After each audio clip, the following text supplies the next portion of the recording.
आमे चाहूँ आमर जगह सुरक्षित रहू मंडप सबुदिन बंद हो राज्य सरकार द्वारा आसुवा अनुदान आम संघ को आसू सर आम सर आमर ये असुविधा बर्तमान होती लीगल सेक्रेटरी होती प्रशांत दास इलीगल सेक्रेटरी होती शरद दास जी मीडिया आगे जे दाबी करुँच मानवर सरकार फटा पाहुलाटे देना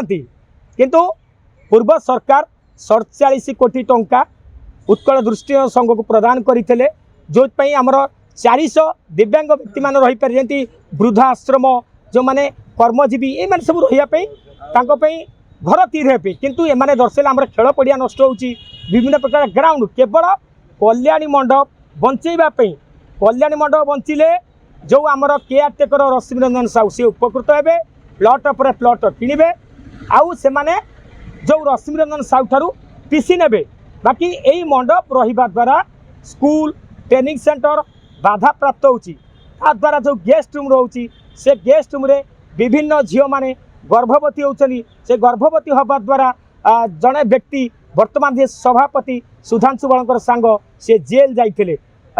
बाकी अतीत में अनेक गंडगोल होती कल्याणी मंडप रे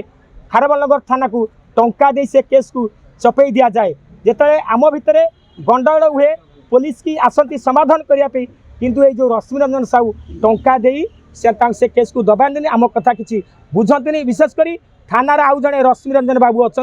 सी पूरा नीरव दर्शक साजती और कौन कथा केस मैटर बचरे बुझती ना बाकी कथा पूर्वतन आईआईसी रजनीकांत मिश्र जी थे गोटे प्रोसीडिंग मीटिंग करते अगस्त 17 2025 अगस्त 17 जे मीटिंग करते जे ये मंडप चली पार ना जो आम उत्कल दृष्टिहीन संघ में मंडप चली पार ना किंतु ता परे परे से मंडप चलेले सी कहते आमर टुकुली बंचू मंडप चालू ये हूँ शरद दासंकर स्लोगान आमे चाहूँ आमर जगह सुरक्षित रहू मंडप सबुदिन बंद हो राज्य सरकार द्वारा आसुवा अनुदान आम संघ को आसू ना मंडप एटा गवर्नमेंट गोटे उन्नति जगह मिली मंडप हूँ मंडप चलने परमिशन ना इलीगाली मंडप चली मंडप जो टंका आसूची से टंका किसी टंका संघ को दियंती जितेबाला संघर जिते मंडप रेट बढ़े क्या पचारती जे मंडप केयारटेकर मन इच्छा रेट आज्ञा मंडप जी चलाऊँ सी हूँ रश्मि रंजन साहू ओरफ टुकुली मु नवगण साहू उत्कल दृष्टिहीन संघर सभ्य तेरे सरकार ठीक टाइम ग्रांट दियंती किंतु एमाने सरकार को ऑडिट रिपोर्ट आउ यूटिलाइजेशन सर्टिफिकेट ए सब टाइमली दियंती नहीं जहाँफल सरकार ग्रांट दौना सरकार देते दृष्टि समाज वेलफेयर किंतु सेठी कौन प्रकार वेलफेयर एक्टिविटी चलनी सेठी गोटे कल्याण मंडप व्यवसाय पर्पज चली द्वारा किसी लोक माने किसी ब्लाइंड लोक उपयुक्त होती किंतु समस्त समग्र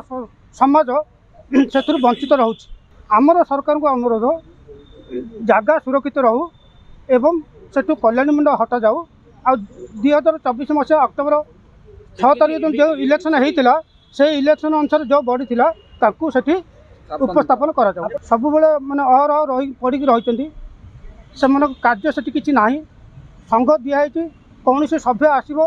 तार जब किसी असुविधा थी से आप्लिकेसन दे परमिशन देकी रही 2 दिन 4 दिन मेडिकल काम कि ट्रांसफर काम किंतु से किसी लोक अनवरत पड़ रही जो अनैतिक एक्टिविटी चली थोड़ा से बंद होगा उचित। जदि आपंक आम भिडी भल लगा तेबे आम चैनल को लाइक शेयर सब्सक्राइब करने को जमा भी भूलु नहीं।